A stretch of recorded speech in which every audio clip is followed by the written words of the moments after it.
রাশিয়ার কাছে যেন এক বিশাল সামরিক শক্তি হারালো ইউক্রেন। এবার এক রাতেই ইউক্রেনের ১৯৩টি ড্রোন ভূপাতিত দাবি রাশিয়ার। তবে কি রাশিয়া ইউক্রেন যুদ্ধ নিতে চলেছে নতুন মোড়? সাম্প্রতিক সময়ে রাশিয়া ইউক্রেন যুদ্ধের অন্যতম সামরিক অনুষঙ্গ হয়ে উঠেছে ড্রোন। শত্রুপক্ষের লোকেশনে জানা এবং সেই অনুযায়ী হামলা চালাতে ব্যবহার করা হচ্ছে ড্রোন। রাশিয়ার প্রতিরক্ষা মন্ত্রণালয় জানিয়েছে, সম্প্রতি কিয়েভ থেকে আসা ১৯৩টি ড্রোন ভূপাতিত করেছে রাশিয়ার আকাশ প্রতিরক্ষা ব্যবস্থা। রুশ সামরিক সূত্রের তথ্য অনুযায়ী ভূপাতিত ড্রোনগুলোর মধ্যে ৪৭টি ব্রিয়ানক্স এবং ৪০টি মস্কোর দিকে লক্ষ্যবস্তু ছিল।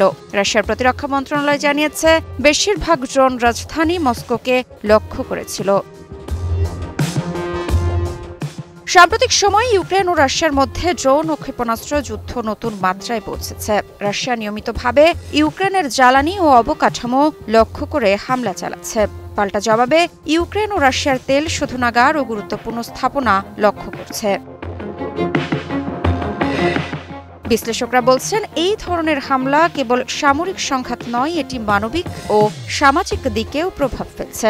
সীমান্তবর্তী অঞ্চলে ড্রোন হামলার কারণে সাধারণ মানুষ আতঙ্কিত, আর নাগরিক জীবনে স্বাভাবিকতা নষ্ট হচ্ছে। প্রতিটি ড্রোন বা ক্ষেপণাস্ত্রের আঘাত মানুষের জীবনকে স্পর্শ করছে। বাড়ি থেকে বের হওয়া মানুষ, স্কুলে যাওয়া শিশুরা, দৈনন্দিন জীবনে নিঃশব্দে চলা সাধারণ মানুষ, তাদের নিরাপত্তা এবং জীবনের নিশ্চয়তা ঝুঁকির মধ্যে পড়ছে। মৃত্তিকা সিনহা বিশ্বাস, নিউজ 24।